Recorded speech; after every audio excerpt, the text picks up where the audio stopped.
Buenas tardes, nosotros somos alumnos del Colegio Nacional de Educación Profesional Técnica 155 con Alep Salina Cruz en el módulo de Filosofía a cargo del docente Germán Cautiño Escamilla con el tema sobre la evaluación 2.2 sobre la reflexión del pensamiento filosófico de Zygmunt Bauman, Byung-Chul Han y Peter Slaughter a cargo de los alumnos en Salud Comunitaria Ali Eugenia Rangel Hernández, Emma Citlali Belún Ramírez, Diana Ivette Hernández Díaz, Pablo Blas Terán, con su servidora Amelia Elisa Yepes Gómez. Somos del grupo 6213.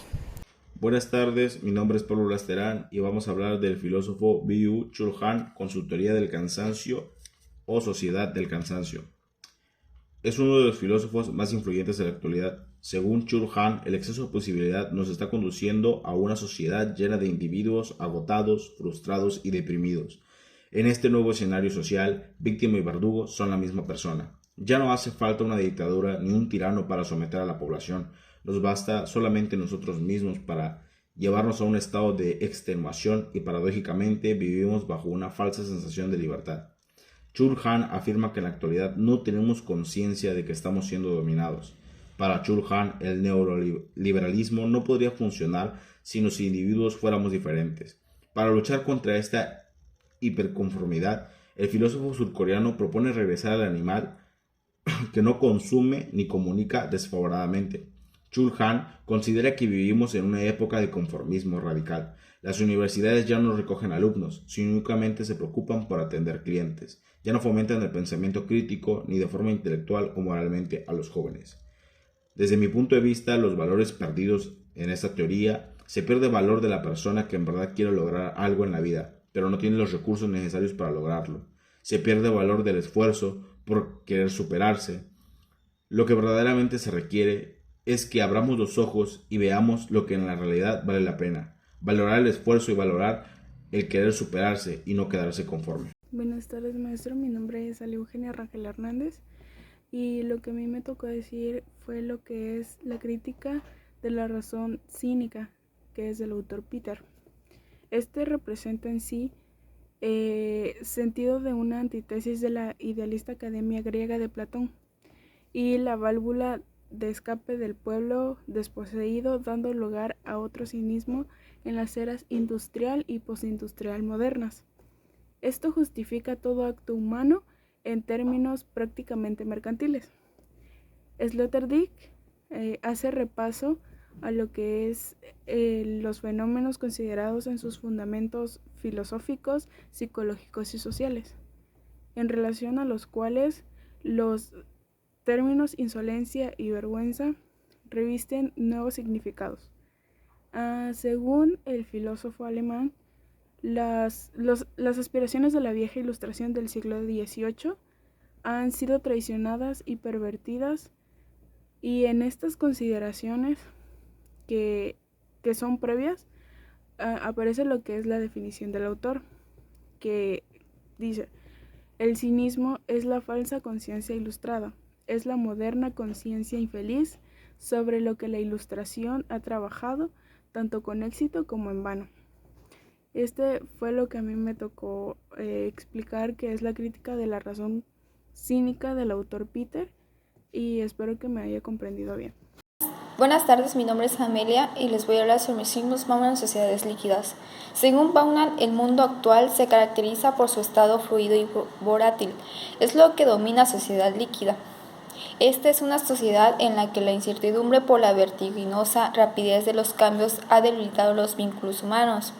Lo que antes eran nexos potentes, ahora se han convertido en lazos provisionales y frágiles. El origen del problema, indica Bauman, reside en la creencia de que la desigualdad tiene aspectos positivos. Se piensa que la desigualdad estimula a la gente a trabajar, invertir y asumir riesgos. De esta forma tendrá un nivel de vida más alto, pero eso no es en realidad. Esta mentalidad además divide a las sociedades con el instrumento de la competencia. La competencia, sin embargo, es el sustituto de la guerra. Con ello se pierde el impulso natural a apoyar al prójimo. y las normas éticas entran en crisis. Por lo tanto, si queremos paz y prosperidad, tendremos que sustituir la competencia y la cooperación amistosa.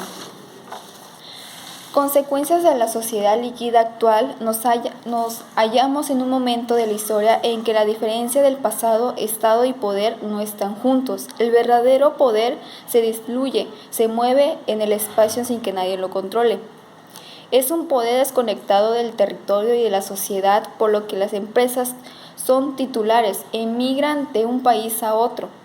En el pasado los empresarios dependían de sus trabajadores, como los obreros dependían de sus empleadores. Esa dependencia mutua hoy se ha quebrado porque las empresas pueden deslocalizar sus actividades. Esto provoca un sentimiento de indefensión y humillación entre la gente. En la sociedad líquida no hay un sentido alguno de responsabilidad empresarial. En ella, miles de personas sin trabajo están atrapadas, sin posibilidad de irse también. Los valores que se pierden son el valor del compañerismo, pierde el valor de ayudar a quien lo necesite. Se pierde el valor de un buen empleado, lo que en verdad se requiere en el saber valorar el trabajo de un equipo, que no todo se competencia y que ayudar si está en tus posibilidades es lo que todos deberían hacer. Esto sería todo de mi parte. Gracias. ¿Qué es el contrato social?